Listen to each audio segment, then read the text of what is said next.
तो जय हिंद दोस्तों, आपका अपने चैनल एसकेएम स्टडी पर एक बार फिर स्वागत है। बहुत ही महत्वपूर्ण वीडियो के साथ आपके सामने हाजिर हैं। यहाँ पर देखिए मेरे प्यारे बच्चों, आपको बहुत ही बेहतरीन तरीके से बताने वाले, बहुत अच्छी तरीके से समझाने वाले हैं। यहाँ पर देखिए हम बताएंगे क्या कक्षा 12 भौतिक विज्ञान के बारे में बात करेंगे। किसके बारे में? कक्षा 12 भौतिक विज्ञान के बारे में बात करेंगे और आपको एकदम बेहतरीन तरीके से बताने वाले हैं। अगर आप इस चैनल पर नए हो तो चैनल को सब्सक्राइब करिए, लाइक कमेंट शेयर जरूर कर दीजिए। साथ ही साथ बेल आइकन को दबा लीजिए ताकि जो भी वीडियो की नोटिफिकेशन हो आपके स्क्रीन पर तुरंत ही पहुंच जाए। तो मेरे प्यारे बच्चों, यहाँ पर जो प्रश्न हम आपसे डिस्कस करने जा रहे हैं, या क्वेश्चन आपके एग्जाम में 95% आने वाले हैं या 95% आने के चांसेस है।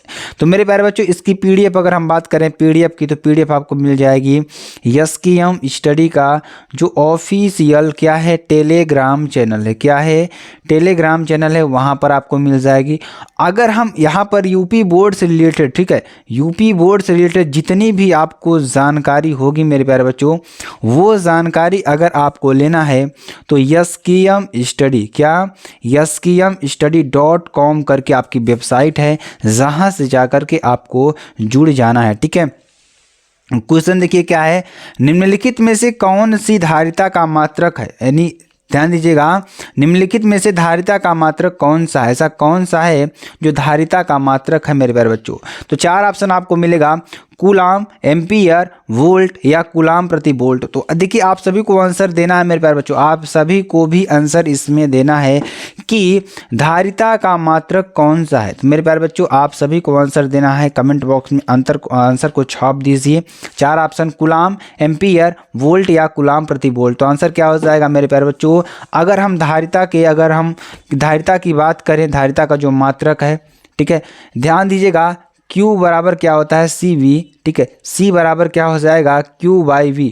तो Q का आवेश का मात्रक कूलाम और V यानी वोल्ट का मात्रक, वोल्टेज का मात्रक वोल्ट ही होता है।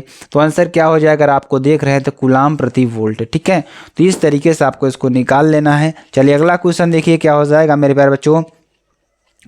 किसी बिंदु आवेश पर, मान लीजिए हमारा क्या है, कोई बिंदु आवेश है, किसी बिंदु आवेश पर विद्युत द्विध्रुव के कारण, किसके कारण? विद्युत द्विध्रुव के कारण लगने वाला बल निर्भर करता है। ठीक है, किसके कारण? विद्युत द्विध्रुव के कारण जो बल आपको लगेगा वह बल किस पर निर्भर करेगा। चार ऑप्शन आपको दिख रहा है, F is inversely proportional to 1/r, F is inversely proportional to 1/r², या F is inversely proportional to 1/r³, या F is inversely proportional to 1/r³। इसमें भी हो गया। यहाँ पर एक ऑप्शन आप जोड़ सकते हैं, नन ऑफ दीज। तो आंसर क्या हो जाएगा मेरे प्यारे बच्चों? आंसर आ जाएगा F is inversely proportional 1/r³। ठीक है, चलिए आगे आपको बताते हैं। आप सभी लोग इसका आंसर जरूर दीजिएगा। इसका आंसर क्या होगा? E बराबर 0 तीव्रता वाले वैद्युत क्षेत्र में विभव V दूरी r के साथ परिवर्तन होगा। किसके साथ? विभव V दूरी r के साथ परिवर्तन क्या होगा? ठीक है, तो चार ऑप्शन आपको देखने को मिल रहा है, V is inversely proportional to 1/r, या V is directly proportional to r, या V is inversely proportional to 1/r², या V इज r पर निर्भर नहीं करेगा। तो अगर यहाँ पर आंसर की बात करें मेरे प्यारे बच्चों, अगर हम आपको बताना चाहें, मान लीजिए कोई हमारा E बराबर 0 तीव्रता वाले जो वैद्युत का क्षेत्र है उसमें क्या हो जाएगा? E बराबर क्या हो जाएगा? 0। ठीक है, अगर वैद्युत क्षेत्र की तीव्रता ही 0 हो जाएगी तो उसमें विभव जो होगा उसमें उसको R पर निर्भर करेगा ही नहीं। ठीक है, तो क्या हो जाएगा यहाँ पर? V R पर निर्भर नहीं करेगा। ठीक है, चलिए अगला क्वेश्चन देखिए, इसका भी आंसर देने का आप लोग प्रयास करिएगा मेरे प्यारे बच्चों, ताकि आपको अच्छी तरीके से समझ में आ जाए। क्वेश्चन क्या है? एक समान वैद्युत क्षेत्र वेक्टर E में, किसमें? एक समान वैद्युत क्षेत्र वेक्टर E में रखे वैद्युत द्विध्रुव आघूर्ण वेक्टर P, किसमें? रखे वैद्युत द्विध्रुव आघूर्ण वेक्टर P वाले वैद्युत द्विध्रुव को, किसको? वेक्टर P वाले वैद्युत द्विध्रुव को 90 डिग्री से घुमाने में किया गया कार्य। इसको जब हम 90 डिग्री घुमाएंगे तो इसमें द्वारा जो किया गया कार्य क्या होगा? PE/2 या 2PE या PE या √2PE। ठीक है, तो अगर आंसर की बात करेंगे, आंसर क्या हो जाएगा मेरे प्यारे बच्चों? अगर यहाँ पर 90 डिग्री हो जाएगा तो क्या हो जाएगा? PE। ठीक है, तो PE हो जाएगा, बहुत ही इंपॉर्टेंट है। ठीक है, चलिए अगला क्वेश्चन देखिए। अगला क्वेश्चन क्या है मेरे प्यारे बच्चों? आप सभी लोग आंसर इसका भी दीजिएगा। ठीक है, क्वेश्चन क्या है, चुंबकीय द्विध्रुव आघूर्ण का मात्रक क्या है? किसका? चुंबकीय द्विध्रुव आघूर्ण का मात्रक क्या होता है? 4 ऑप्शन आपको दिखेगा, न्यूटन प्रति एम्पियर मीटर, या एम्पियर मीटर स्क्वायर, या वेबर प्रति मीटर स्क्वायर, या हेनरी। तो यहाँ अगर आंसर की बात करें मेरे प्यारे बच्चों, आप सभी को आंसर छाप देना है। आंसर क्या हो जाएगा इसका? अगर इसके आंसर की बात करें मेरे प्यारे बच्चों, आंसर क्या हो जाएगा? Ampere metre square. क्या हो जाएगा? एम्पियर मीटर स्क्वायर, ठीक है, जो कि वेरी वेरी मोस्ट इंपॉर्टेंट है। चलिए अगला क्वेश्चन देखिए। अगला क्वेश्चन क्या है, ये भी एग्जाम में बहुत बार आ चुका है, ठीक है। क्वेश्चन क्या है कि चुंबकीय याम्योत्तर, क्या अगर हम बात करें इसमें, चुंबकीय याम्योत्तर तथा भौगोलिक याम्योत्तर के बीच के कोण को क्या कहते हैं या कहते हैं? तो चुंबकीय याम्योत्तर और अगर हम बात करें भौगोलिक याम्योत्तर, ठीक है, किसकी? भौगोलिक याम्योत्तर के बीच के कोण को क्या कहते हैं? 4 ऑप्शन आपको देखने को मिलेगा, नति कोण, द्विकपात कोण, ध्रुवण कोण, या क्रांतिक कोण। तो यहाँ आंसर क्या हो जाएगा इसका? द्विकपात कोण। क्या हो जाएगा? द्विकपात कोण, ठीक है। चलिए आगे आपको बताते हैं अगला क्वेश्चन। अगला क्वेश्चन देखिए क्या हो जाएगा, किसी स्थान पर, मान लीजिए कोई हमारा क्या है, स्थान है, किसी स्थान पर नति कोण, जो हमारा नति कोण है, पृथ्वी के चुंबकीय क्षेत्र के 36 घटक, जो पृथ्वी का चुंबकीय क्षेत्र का जो 36 घटक है तथा ऊर्ध्व घटक के बीच जो संबंध है उसको आपको यहाँ पर लिखना होगा, ठीक है। तो इसके बीच जो संबंध है वो क्या होगा मेरे प्यारे बच्चों? तो यहाँ पर ध्यान दीजिएगा, tan थीटा बराबर क्या हो जाएगा? V/H। क्या हो जाएगा? tan थीटा बराबर क्या हो जाएगा? V/H, जहाँ थीटा क्या है? नति कोण है। थीटा क्या है? नति कोण है, ठीक है। अगर v बराबर बात करेंगे, v बराबर क्या है? BE sine theta. क्या है? BE sine theta. यहाँ से क्या हो जाएगा? यह ऊर्ध्व घटक हो जाएगा। अगर 36 घटक की बात करेंगे तो BE कॉस थीटा हो जाएगा, ठीक है। जहाँ BE क्या है? पृथ्वी का चुंबकीय क्षेत्र। क्या है? पृथ्वी का चुंबकीय क्षेत्र, ठीक है। ये आपका हो जाएगा, जो कि वेरी वेरी मोस्ट इंपॉर्टेंट है, ठीक। चलिए अगला क्वेश्चन देखिए। अगला क्वेश्चन क्या है आपके लिए, जो कि वेरी वेरी मोस्ट इंपॉर्टेंट है और आपके एग्जाम के लिए बहुत ही महत्वपूर्ण है, ठीक है। चलिए आगे हम आपको बताते हैं। यहाँ पर देखिए, किसी पतले प्रिज्म द्वारा, किसके द्वारा? किसी पतले प्रिज्म द्वारा उत्पन्न न्यूनतम विचलन, क्या? उत्पन्न न्यूनतम विचलन तथा कोणीय विक्षेपण के लिए सूत्र आपको लिखना है। ध्यान दीजिएगा, बहुत ही इंपॉर्टेंट क्वेश्चन है आपके लिए, ठीक है। क्या लिखना है यहाँ पर? किसी पतले प्रिज्म द्वारा उत्पन्न न्यूनतम विचलन, क्या? उत्पन्न न्यूनतम विचलन तथा कोणीय विक्षेपण के लिए सूत्र आपको यहाँ पर लिखना है, ठीक है। तो न्यूनतम विचलन डेल्टा m बराबर क्या होता है? n-1 इंटू ए। क्या होता है? डेल्टा m बराबर n-1 इंटू ए, ठीक है। अगर कोणीय विक्षेपण के लिए बात करेंगे, थीटा बराबर क्या हो जाएगा? NV माइनस NR इंटू ए। क्या हो जाएगा? NV माइनस NR इंटू ए, ठीक है। अब ध्यान दीजिएगा, जहां NV तथा NR क्रमशः क्या है? बैंगनी व लाल रंगों के प्रकाश के लिए प्रिज्म के कांच की अपवर्तनांक है। ये क्या है? बैंगनी तथा लाल रंगों के प्रकाश के लिए क्या है?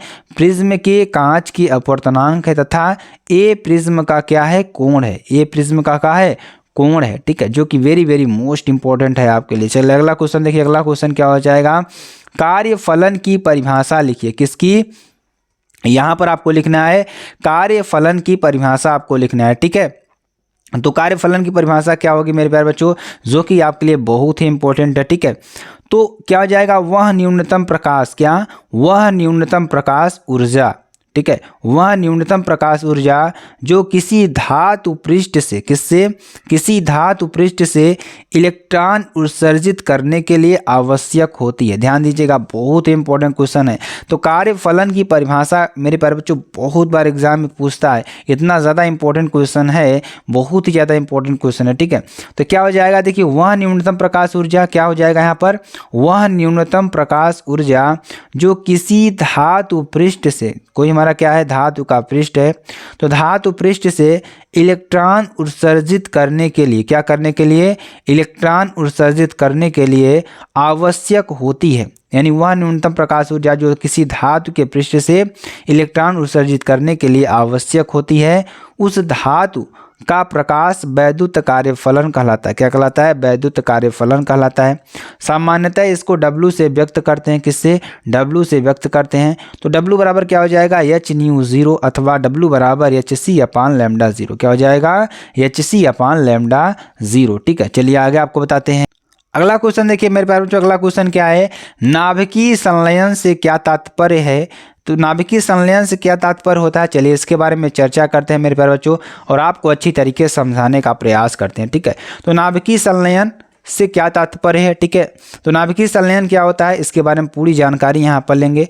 न्यूक्लियर फ्यूजन, जो हमारा न्यूक्लियर फ्यूजन होता है वह क्या होता है, दो हल्के नाभिकों के परस्पर संयुक्त होकर, किसको, दो हल्के नाभिकों के परस्पर संयुक्त होकर भारी नाभिक बनाने की प्रक्रिया को नाभिकीय संलयन कहते हैं। ध्यान दीजिएगा, जब हमारे दो हल्के नाभिक, ठीक है, दो हल्के नाभिक जुड़ करके या संयुक्त होकर के भारी नाभिक जब बनाते हैं तो उसको क्या कहते हैं, नाभिकीय संलयन कहते हैं। क्या कहते हैं, नाभिकीय संलयन कहते हैं। ठीक है, ये आपके लिए अगर याद हो सके तो याद कर लीजिए। उसके बाद ध्यान दीजिएगा, संलयन से प्राप्त नाभिक का द्रव्यमान, जो संलयन यानी जब क्रिया होती है, जब दो नाभिक जुड़ते हैं आपस में, तो उससे जो हमारी अगर हम बात करें उससे जो हमारा क्या होगा, जो प्रक्रिया होगी, तो द्रव्यमान जो होगा मूल नाभिकों के द्रव्यमानों के योग से कम होगा। जो मूल आपके नाभिक हैं, ठीक है, उनकी जो द्रव्यमान है उससे क्या होगा, योग से क्या होगा, कम होगा। ठीक है, तथा द्रव्यमान के इस अंतर के तुल्य, इस अंतर के जो तुल्य ऊर्जा है इस प्रक्रिया में क्या होती है, मुक्त होती है। ठीक है, तो बहुत ही इंपॉर्टेंट परिभाषा आपके लिए यहाँ पर देखिए, द्रव्यमान के इस अंतर के तुल्य ऊर्जा इस प्रक्रिया में क्या होगी, हमारी क्या होगी, मुक्त होगी। उदाहरण तौर पर अगर हम देखें मेरे प्यारे बच्चों, उदाहरण तौर पर अगर देखें तो बहुत ही इंपॉर्टेंट इसको समझना आपके लिए। ठीक है, भारी हाइड्रोजन अथवा ड्यूटेरियम, जिसे आप क्या कहते हैं, ड्यूटेरियम कहते हैं, 1s2 के दो नाभिकों के संलयन को, इसके दो नाभिक के जो संलयन है, संलयन को इस समीकरण द्वारा व्यक्त कर सकते हैं। कौन से समीकरण द्वारा, 1s2 प्लस 1s2, जब इसके देखिए करेंगे तो 1s3 बनाएगा plus s2 plus 4.0 million volt electron volt ऊर्जा आपको निकलेगी। ध्यान दीजिएगा, यहाँ पर 1s2 है, देखिए यहाँ पर 1s3 प्लस 1s2 बनाएगा प्लस इतनी ऊर्जा आपको बाहर निकलेगा। ये हमारा ड्यूटेरियम है, ये ड्यूटेरियम है, बनाएगा क्या, ट्राइटियम बनाएगा, प्लस हाइड्रोजन आपको निकालेगा और 4 मिलियन इलेक्ट्रॉन वोल्ट ऊर्जा निकालेगा। ठीक है, ये बहुत ही इंपॉर्टेंट है। पुनः ध्यान दीजिएगा, पुनः अब देखिए जो संलयन की क्रिया है बढ़ती जाती है, ध्यान दीजिएगा, पुनः ट्राइटियम जो है, पुनः ट्राइटियम के नाभिक से संलयित होकर हीलियम नाभिक का निर्माण करता है। जैसे यहाँ पर ध्यान दीजिएगा 1s3 प्लस 1s2, जब ये क्रिया करेगा 2He4 प्लस 0n1 और यहाँ पर ध्यान दीजिएगा 17.6 मिलियन इलेक्ट्रॉन वोल्ट ऊर्जा निकलेगी। तो ये पूरा नाभिकन संलयन की अभिक्रिया होती है मेरे प्यारे बच्चों, इसको अच्छी तरीके से आपको समझना है। ठीक है, चलिए आगे आपको बताते हैं। कुछ आपके अति लघुत्तरीय प्रश्न भी होंगे जिसको आपको आंसर देना होगा, यानी बहुविकल्पी प्रश्न होंगे, सॉरी बहुविकल्पी प्रश्न जिसको आपको उत्तर देना है। ठीक है, प्रकाश तरंगों की अनुप्रस्थ प्रकृति की पुष्टि होती है, जो प्रकाश तरंगों की अनुप्रस्थ प्रकृति की जो पुष्ट होती है वह कौन सी होती है। 4 ऑप्शन आपको दिखेगा, ध्रुवण के कारण, विवर्तन के कारण, व्यतिकरण के कारण, अपवर्तन के कारण। तो यहाँ पर अगर आंसर की बात करें मेरे प्यारे बच्चों तो आंसर क्या हो जाएगा, ध्रुवण के कारण। क्या हो जाएगा, ध्रुवण के कारण। ठीक है, अगला क्वेश्चन देखिए, अपवर्तनांक n वाले पृष्ठ पर, किस पर, अपवर्तनांक n वाले पृष्ठ पर आपतित प्रकाश के लिए ध्रुवण कोण होगा। ठीक है, किसके लिए, आपतित प्रकाश के लिए जो ध्रुवण कोण होगा क्या होगा, sine inverse into n, tan inverse n, cos inverse n या tan इनवर्स 1/n। तो यहाँ पर अगर आंसर की बात करें मेरे पास, आप सभी लोग इसका आंसर छाप दीजिए अपने एग्जाम के लिए। ठीक है, जो कि आपके लिए बहुत ही इंपॉर्टेंट है। ठीक है, चलिए इसका आंसर देखिए क्या हो जाएगा, आंसर क्या हो जाएगा, tan इनवर्स n। ठीक है, चलिए अगला क्वेश्चन देखिए, जिस भौतिक घटना के लिए सीवी रमन को नोबेल पुरस्कार प्रदान किया गया था वह है, ठीक है, वह कौन सी है। तो जिस भौतिक घटना के लिए सीवी रमन को नोबेल पुरस्कार प्रदान किया गया था वह कौन सी घटना है। 4 ऑप्शन आपको दिखेगा, ध्रुवण, व्यतिकरण, विवर्तन या प्रकीर्णन। तो मेरे प्यारे बच्चों अगर इसके आंसर की बात करेंगे, आंसर क्या हो जाएगा, प्रकीर्णन। ठीक है, तो आई होप मेरे प्यारे बच्चों आपको प्रश्न बहुत ज़्यादा पसंद आएगा। बच्चों पसंद आते आप चैनल को लाइक, शेयर, कमेंट, सब्सक्राइब जरूर कर सकते हैं। फिर मिलते हैं नेक्स्ट वीडियो में नए टॉपिक के साथ, तब तक ले जय हिंद, जय भारत।